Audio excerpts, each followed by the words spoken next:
Superb. छान मसालेदार चहा कोणाला नाही आवडत, पण हा मसाला जर आपण घरीच तयार केला तर 3 चमचे बडीशोप, जवळजवळ 5 ते 6 काड्या दालचिनी, 4 तुकडे ज्येष्ठी मधाचे, हे घशासाठी खूप चांगलं असतं. 5 मोठ्या वेलच्या घेतल्यात, एक जायफळ घेतले, त्यानंतर जवळजवळ 40 वेलच्या घेतल्यात आणि 2 चमचे किंवा 50 ते 60 लवंगा घेतल्यात. हे सोडून 3 चमचे सुंठ पावडर आणि 1 चमचा काळी मिरी पावडर घेतली आहे. तुळशीच्या काही मंजिरी सुद्धा घेतल्यात.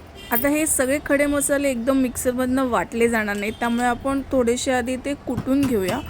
पहिली मी ज्येष्ठी मध जे आहे ते थोडंसं कुटून घेतलं आहे. त्यानंतर मी मोठी वेलची जी आहे त्यातली टरफलं काढून घेतली आहेत आणि फक्त मधली वेलचीचे जे दाणे आहेत ते ठेवलेले आहेत. टरफलं फेकू नका, ह्याचा वापर बिर्याणी, पुलाव किंवा इतर भाज्यांमध्ये करता येतो. हे झाल्यानंतर आपण दालचिनी जी घेतली होती ती सुद्धा थोडीशी कुटून घेणार आहोत. मी तुम्हाला 4 ते 5 पाकळ्या सांगितल्या, माझ्याकडे ऑलरेडी या सुट्ट्या पाकळ्या होत्या दुकानदाराने दिलेल्या, त्यामुळे ते जरा जास्त दिसतात. पण आपण हे सुद्धा जरा कुटून घेऊया. हे अख्खं जायफळ सुद्धा आपण फोडून घेऊया. आता हे सगळं कुटून झाल्यानंतर आपल्याला छान भाजून घ्यायचा आहे हा मसाला.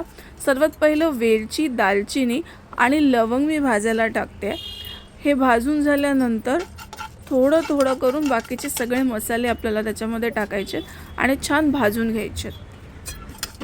काळी मिरी आणि सुंठ या दोघांचं प्रमाण तुम्हाला किती तिखट हवं या हिशोबाने तुम्ही कमी किंवा जास्त करू शकता. एकदा सगळा मसाला भाजून झाला की आपण तो ताटात काढून घेऊया आणि थंड होऊन देऊया. त्यानंतर एकदा छान बारीक मिक्सरमधनं वाटून घेऊया.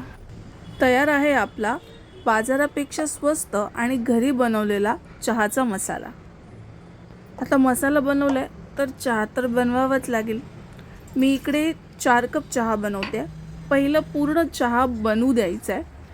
अगदी आता जेव्हा आपण चहा ओतणार असू तेव्हा हा अर्धा चमचा मसाला त्याच्यात टाकायचा आहे. एक थोडीशी उकळी येऊ द्यायची आणि मग आपला मसाला चहा तयार आहे.